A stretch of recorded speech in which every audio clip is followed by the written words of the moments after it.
år samles hundredvis af kvinder fra hele Danmark til konferencen Forvandling. Til fælleskab, venskab og formål. Det handler om at finde sammen for at søge Gud, finde hans hjerte og sammen opleve forvandling. I dette program er du med på et af møderne fra Forvandling 2012.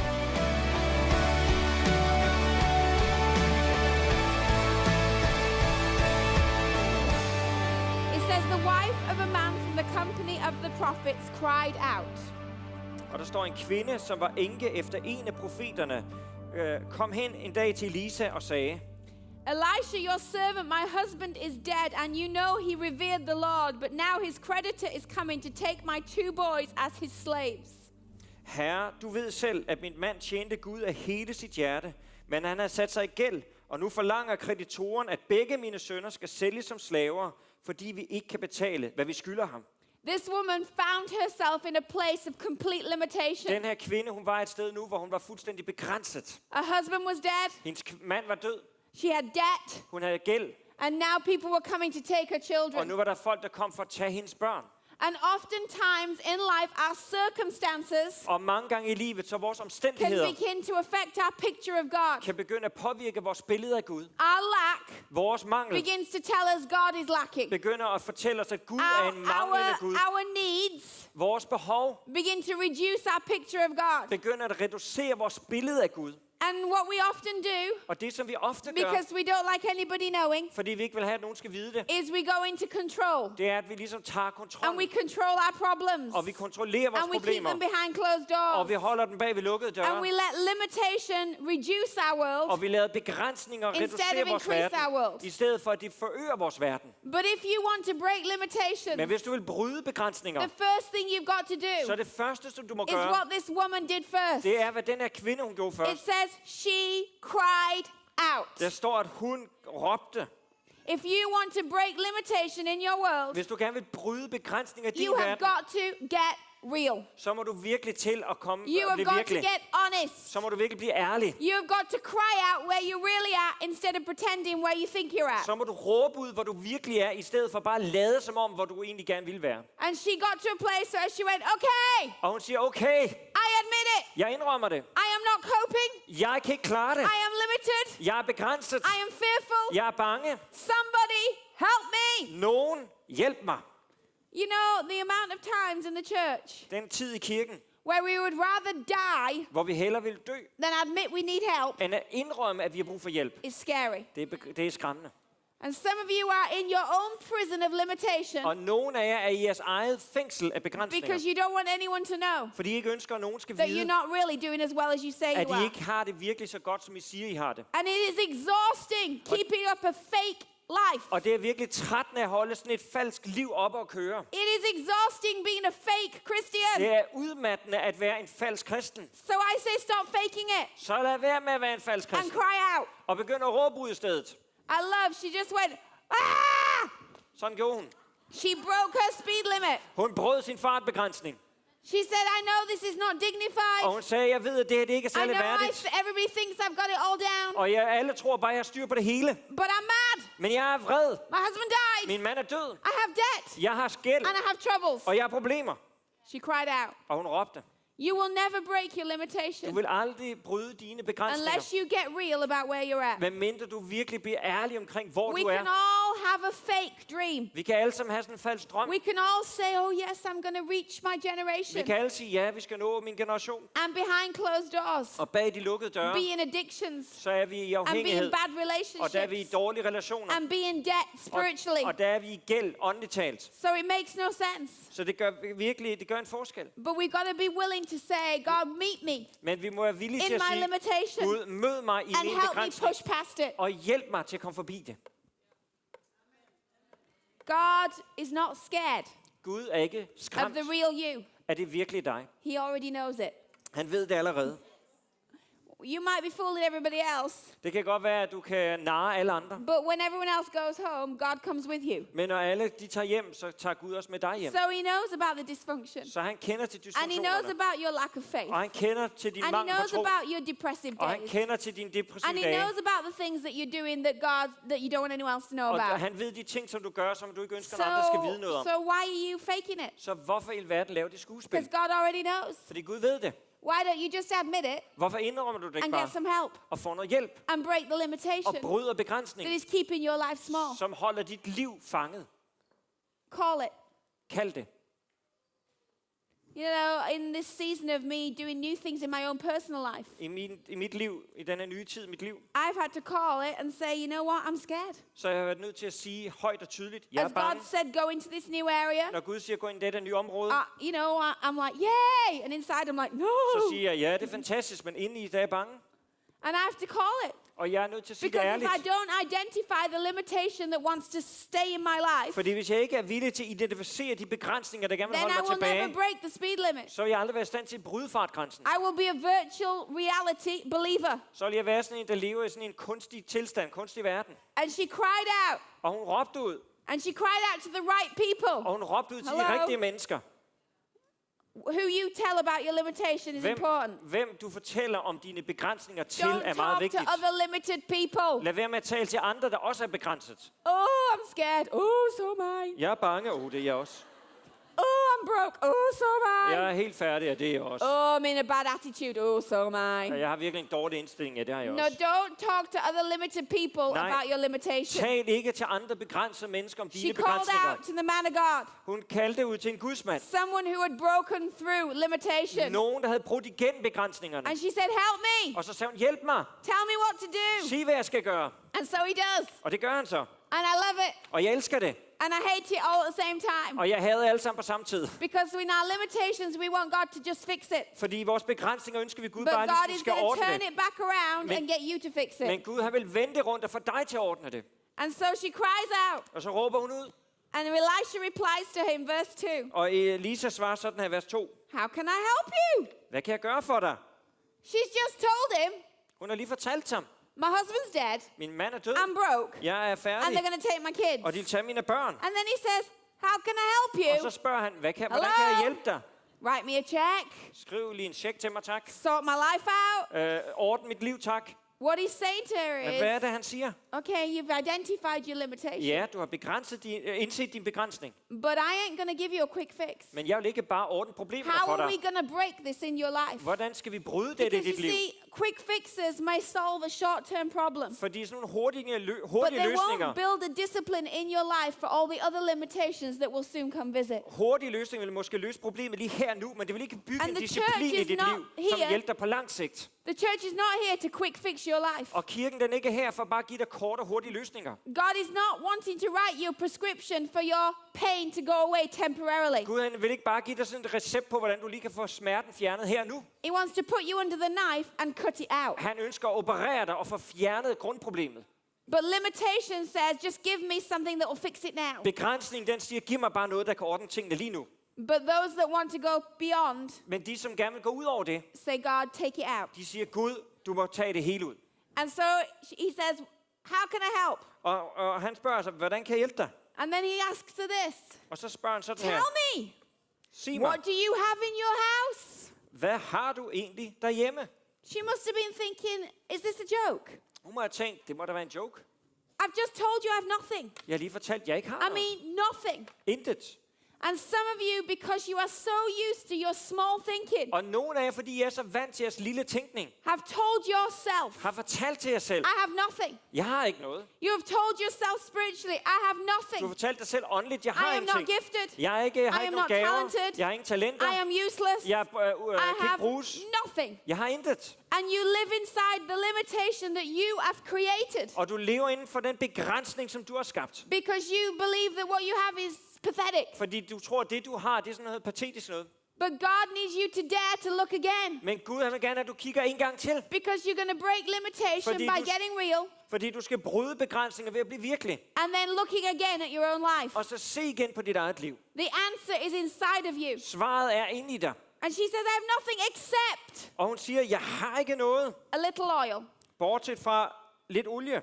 What is your except today? Hvad er det, du siger i dag? I have nothing Jeg har ikke noget, except bortset fra a little faith. en lille smule tro. Except a little love. Bortset fra en lille smule kærlighed. Except a little hope. En lille smule håb.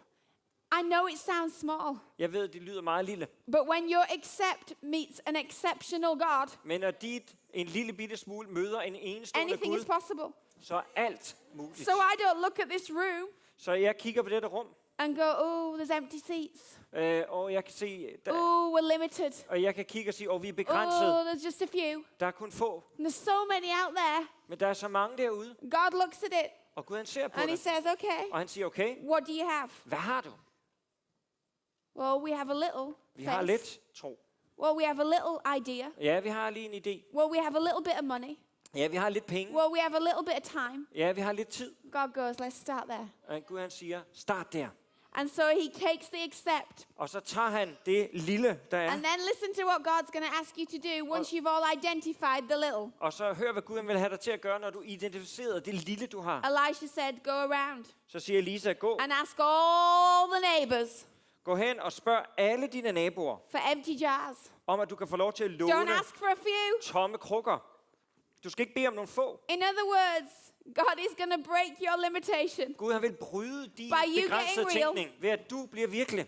by you giving your accept Ved at du siger, and then go figure this one out. du giver det lille, du har. He's going to break your limitation Og så bliver du sendt ud, og han vil bryde by dine telling you to go begrænsninger. find more emptiness. Hvad han siger, du skal gå ud og finde flere tomme beholder. God's answer to limitation Guds svar på is to go begrænsning, collect more people that are limited. det er at samle flere mennesker, der er begrænset. God's answer to your sense of feeling empty Dit Guds svar på din følelse af at is føle that dig you go tom, find more emptiness. det er, at du finder mere tomhed. God's answer is always Guds svar er altid, that we push the limits, det er, at vi skubber that we go begrænsningen. beyond. See, it would not have been a sign to this woman of a miraculous God Det her, det vil aldrig være et tegn for den her kvinde om en mirakuløs Gud, to just fill up her jar. hvis Gud bare har fyldt hendes lille krukke God op. was trying to teach this woman, Men Gud prøvede at lære den I her am kvinde. not just a God that's good for one jar, Jeg er ikke bare en Gud, der er god til bare but én I am lille a God krukke. that can fill every single jar you present me with. Men jeg er en Gud, der kan fylde hver eneste krukke, som du kommer til mig med. And every door she knocked on, Og hver eneste dør, hun bankede på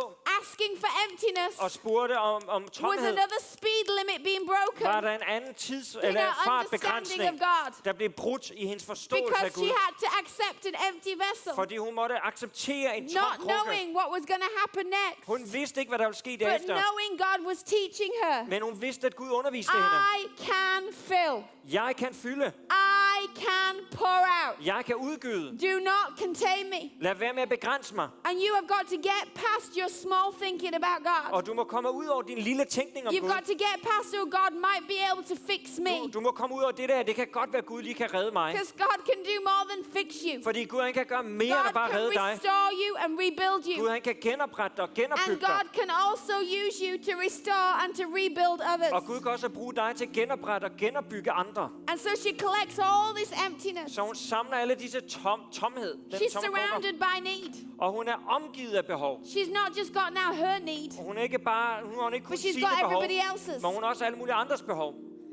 And God said to her Og Gud siger til hende, through the prophet, igennem profeten, now go inside, gå ind, shut the door, luk døren, and pour oil into the jars. og så hæld olie i de tomme krukker. And as it fills, put it to one side. Og når en krukke bliver fyldt op, So she shut the door behind her, så læg den krukke til side, og så lukkede hun brought døren. the jars to her, and she kept pouring. And when all the jars were full, she said to her son, bring me another one. But he replied, there is not a jar left.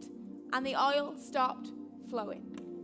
Og så gik hun hjem og lukkede sig ind i sit hus sammen med sine sønner. Hæld så olivenolien fra din lille krukke over de tomme beholdere og sæt dem til side efterhånden, som de blev fulde. Det gjorde enken så. Sønnerne rakte hende beholderne, og hun fyldte dem en efter en. Snart var de alle fyldte. Er der ikke flere beholdere, spurgte hun. Nej, det var den sidste, svarede hendes søn. God is looking for a group of women Gud leder efter en gruppe af kvinder, who will push past limitation, som ønsker at gå ud over sine begrænsninger. And you begin to do that Og når du begynder at gøre det, by admitting where you're at ved at indrømme, hvor du er, and putting your foot down og sætte din fod ned, and breaking some of your containments. og bryde noget af det, der har begrænset dig. And you do that with God Og når du gør det med Gud, by adding more emptiness to your ved emptiness. at lægge mere tomhed til din tomhed, To say to God, ved at sige til Gud, I am extending how I view you. Gud, jeg udvider, hvordan jeg ser på dig. I'm not just going to believe you anymore Jeg for vil, my bills. jeg vil ikke bare tro på dig mere for mine I'm going to regninger. believe you for my bills Jeg vil tro for dig på and for mine the regninger, needs of that refugee. og for den her flygtningekvindes regninger. I'm not just going to believe you for an improvement in my health. Jeg vil ikke bare tro for en forbedring i mit hus. I'm going to believe you for a complete cancer-free body. Jeg vil tro for, at du sørger for en And helt I'm going to velsignelse believe you økonomisk. for a ministry to heal others Og jeg vil tro for en tjeneste, der that kan also bringe are riddled with helbredelse cancer. til andre, der har også Where's a kæmper med bit of sygdom. that in the church? Det har vi brug for i kirken. We've got to stop coming with our little empty jars Vi må stoppe med at komme med bare vores små and tomme say, no, krukker God, if you could just loan me a bit of oil. og sige, Gud, kan du ikke lige låne mig lidt olie? And we've got to come and say, God, I am limited, Og sige, Gud, jeg er begrænset, but I want to break through. men jeg ønsker at bryde igennem. I want to be someone that looks at emptiness Jeg vil gerne være en, der ser på and tomhed, sees your awesome og fullness. så ser din enorme store fylde. I want to be someone that takes on way more than I can handle, Jeg ønsker at være en, der tager mere ind, end jeg overhovedet knowing kan that you håndtere. can handle it all. Hvor jeg ved, at du kan håndtere det hele. Where are the big believers? Hvor er de store troende? Where are the limitless Christians? Hvor er de grænseløse Where are kristne? the totally abandoned to God believers? Hvor er de fuldstændig overgivende til Gud troende? You are awesome. Du er enestående. You are created in His image. Du er skabt i hans billede. You are not lacking. Du mangler ikke. And don't let the lie of the enemy contain you anymore. Og lad ikke fjendens løgne holde dig fanget Do længere. not be a minimalist Christian. Vær ikke en minimalistisk kristen. Be a limitless servant of the Most High God. Vær en grænseløs tjener for den And højeste take Gud. your hands Og tag din hånd and collect emptiness. og sammen tomheden. And let God show you Og lad Gud vise dig, that He is more than enough. at han er mere end nok. Present your emptiness Præsenter din tomhed. and say, God, I believe. Og sig, Gud, jeg tror. I believe. Jeg tror. I believe. Jeg tror. Let's stand to our feet. Lad os rejse os op.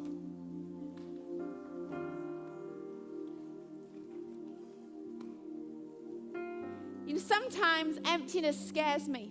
Nogle gange så skræmmer tomheden mig.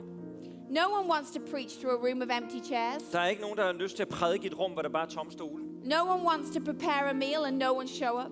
Ingen ønsker at forberede en middag, hvor der ikke er nogen, der dukker No one op. wants to knock on a door and have it slammed in their face. Ingen ønsker at banke på en dør, der bliver smækket i hovedet på en. No one wants to try and raise funds only to find no one gave. Ingen vil ønske at prøve at samle penge ind, bare for at finde ud af, at der ikke er nogen, der gav nogle penge. But when you are frightened of emptiness, Men når du kæmper med den her tomhed, you limit your life. så begrænser du dit liv.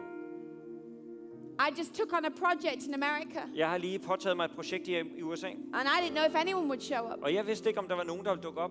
But God was teaching me something Men Gud underviste mig om noget, about my fear of emptiness. om min frygt for tomhed. He was saying, Charlotte, if you're frightened, Han sagde, Charlotte, hvis du er bange to step into something that stretches you, for at træde ind i noget, som you virkelig will strækker never dig, discover the miracles that are in my life and in my heart så for vil du you. aldrig opdage de mirakler, som der er i mit hjerte. God is not boring. Gud, han er ikke en Gud, der bare låner ud. And God needs to show you Gud, han ønsker at vise dig, that He's God. at han er Gud. So you need to get some vessels. Så du må få fat i nogle You need to bring your krukker. accept. Du må bringe You det need lille, to du har. present your little. Du må bringe det lille, du har. And you need to let God begin to pour out. Og så må du lade Gud begynde at udgyde af sin rigdom. Amen. Amen. Amen. Amen. I have faith Jeg and har great hope for this nation. Jeg har tro og håb for denne nation. You are a serious part of the answer for this nation. I er virkelig en helt vital Do del af not Guds believe svar a for lie of denne the nation. enemy that just says it's a bunch of women. Lad være med at tro fjendens løgne, I er bare nogle kvinder. No, it's an army of God's women. Nej, det er en hær af Guds kvinder. That when we get serious about what God has called us to do, At når vi virkelig ser virkeligheden i øjnene om det Gud, han har kaldt os til at gøre, you'll talk differently. så vil vi tale anderledes. You'll own situations. Så vil vi eje situationer.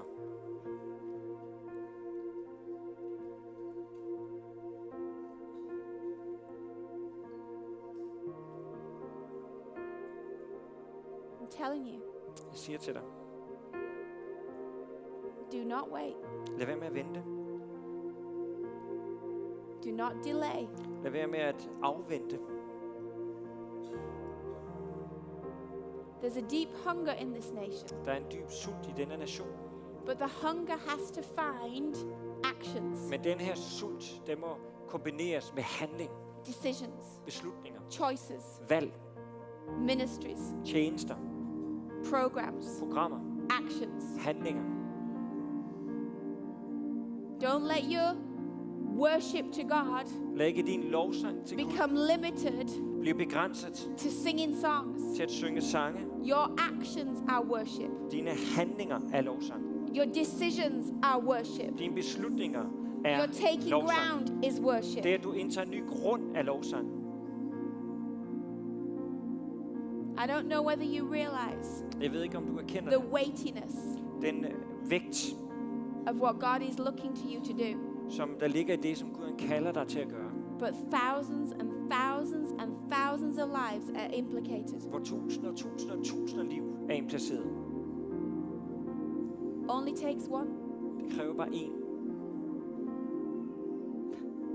Only takes one crazy enough woman of God Det kræver bare én skør to kick Guds some kvinde serious devil butt. til virkelig at give djævlen et spark bag en. Why can't that be you? Hvorfor kan det ikke være dig? Moses was 80. Moses, han var 80. Mary was a teenager. Maria, hun var en teenager. God doesn't have a qualification list. Gud, han har ikke sådan en kvalifikationsliste. He just looks for limitless people. Han ser bare på mennesker, som ikke har begrænsning. Amen. Amen.